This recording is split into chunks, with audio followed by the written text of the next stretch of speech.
Hey guys, welcome to the video. As you can tell by the title, the video I want to do today is on something called a virtual machine. Now on my desktop I have the executable for a virtual box from Oracle. Now before I get going, I want to make sure you know that there is not just one type of virtual machine, there are tons of them. The one I use VirtualBox mainly because it's free, however there are other types of virtual machines, so I'll link this one and a couple others in the description below. So I guess let's just dive in. So when you bring it up, what you normally would have would be a blank side here with nothing in it. However, I already have a couple virtual machines, and I really don't want to get rid of them because it took a lot of effort to get these to work.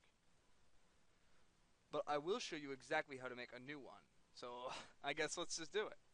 So when you make a virtual machine, you need to know that you need to have either a boot disk or an ISO for that virtual machine. Yeah, for that operating system, I guess is a better way to say it. So I'm going to do one for DOS. Now, you can see here you've got a couple different menus you can go through. It breaks it down into Windows, Linux, Solaris, which is a Oracle operating system. I actually have a virtual machine for it. BSD, which I've tried and wasn't very good with, and a couple IBM OSs, Mac, and then other. So I haven't tried some of these yet, but I definitely want to see if I can get my hands on like L4 or NetWare or QNX. And then these are just if you have like a random operating system that no one's ever heard of. So let's dive in here. So we name it.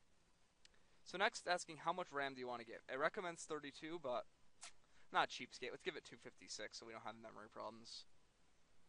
Alright, the next step is to create a hard drive. So it says you can do one of three things. You don't add a virtual hard drive, which I don't know how that would ever work, because you wouldn't have any place to put the data.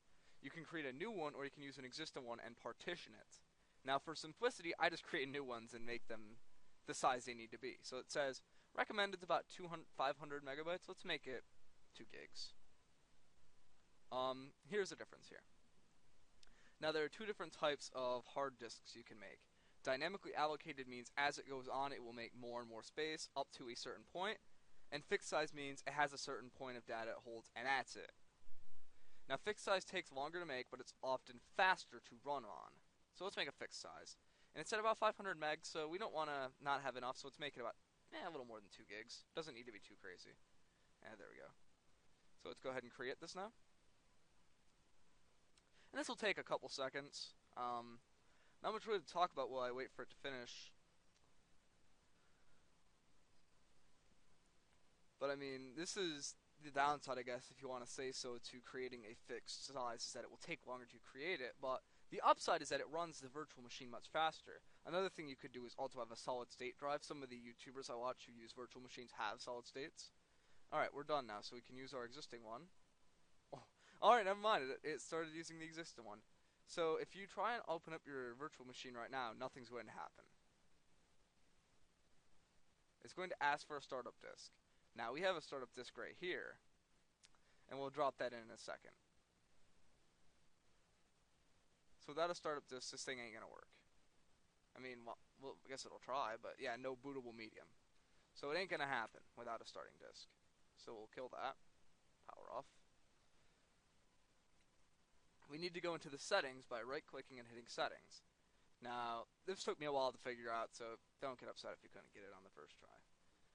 So the normal way this is controlled is it goes through this process. It says floppy is the highest priority, followed by CD, followed by hard disk, followed by network. Now I'm going to change this so CD is the highest priority, followed by floppy, because I want it to load off the CD first. So this is the new boot order. So it boots off a CD first. Well, I don't have a CD in the CD drive. My CD is Oblivion. The actual CD is this ISO on my desktop. So we're going to have to get that in there. So right now what I'm going to do is I'm going to get to my directory. I'm going to go to my VM folder, and I'm going to open up this, and inside there I'm going to drop the ISO. It's just a place to hold it. It doesn't really matter where it is as long as you keep it there. Alright, so now we've got it in our directory. So we'll go here, and we need to find, here we are. We'll click on this. It says empty. We need to go over here and find the file. Now right here is the file. If you couldn't find it, you probably could choose and browse through them. Yes. Ooh, this is not right. Okay. Alright, yeah, so we just want to use this Power ISO file right here. So I'll just, there we go. So now we have our boot disk. The controller floppy is empty because there's no virtual floppy files, because the file types for virtual floppy are like image and IMA and disk and flip. A bunch of weird file types I've never seen in my life, but they're just like ISOs, I guess. So there's some other settings here. You can change some stuff around. This is all very advanced. I wouldn't recommend messing with it unless you know what you're doing. You can change how many processors it's using, the CPU cap, some hardware virtualization. Alright, here we got display. It goes through video memory monitor count, so you could, I guess, have dual monitors, but you can't go above how many monitors you have, because guess what? You can't like create more monitors out of air. It doesn't work like that. Alright. Video capture. If you ever make videos about, like, inside your virtual machine, like of you executing maybe malware that you wanted to show inside a virtual machine, you could do it like this. There's some other tabs, but I don't want to make this video too long, so just basically if you keep these tabs the same and mess with the one over here in storage, you'll be fine. Alright, so let's hit OK. Now the virtual machine should be all ready to boot off that ISO, so let's start it. I'm going to maximize this. Alright, so what we have is 4 settings and a couple dedications. So the first thing you want to do when you load into DOS is create your drive. Now it's asking, do we want to use FAT32? And I'll say, let's see real quick. Free F disk is capable of creating, our disk is not greater than 2 gigs, so let's not use FAT32 right now. Alright, let's create an active partition. We'll create a primary DOS partition. Do you wish to use maximum size? Of course. And now a partition has been created, so it says press escape to continue, and it'll restart the system. Now that you've partitioned your drive, you can actually install. So let's hit 1 and let's dive into this install. Alright, put it in English. This means we need to format the drive. Yes. Alright. Let's continue with the installation. Start installation of the final version. Alright. So where will files be installed? I like to change this directory to DOS because I don't like FDOS. It's an extra letter. I'm lazy. So anyways, that's done. These directories are correct. I'm going to enable everything. Done. Proceed with installation. Yep, proceed with installation. Now this is the boring part. We wait for it to install. It's kind of just we sit here and wait for this to go through everything. So when this video is over, I'm actually going to go back through and redo this because I didn't give it enough size to use FAT32, which I want to use. So, we all make mistakes. I needed to give it about over 8 gigs, I think would be probably a fair amount for FAT32. Because it gives you the amount for the normal file allocation table size, but if you change it to 32, then you have to have more space, I guess. Because the first time I tried, I put it at like 3 gigs, and I didn't have enough space. So I went through and gave it like 14 because I was angry, and it worked. Keep going through this install here, and they'll show you real quick how to navigate through DOS. Alright, so it'll do its checklist to make sure everything worked out. And when you're all done, you have a couple options here. You can write FreeDOS specific code to this area so kernel system will be loaded. I never do that. Usually what I do is 4 or 5. So because we're doing a video, I'll just do 5. Alright, let's clear the screen. Directory. So as you can see, we have a couple different files and directories here. DOS is our main directory, and then we have some essentials. So let's go to DOS. Let's start stuff. As you can see, we have 10 directories, or rather 8 directories, because those 2 dots don't count. And then some other files. So if you want, you can take a look at what's in those files by doing edit and config.txt, for example. So this is your configuration. You don't want to mess with this unless you know what you're doing, because it probably will screw up something.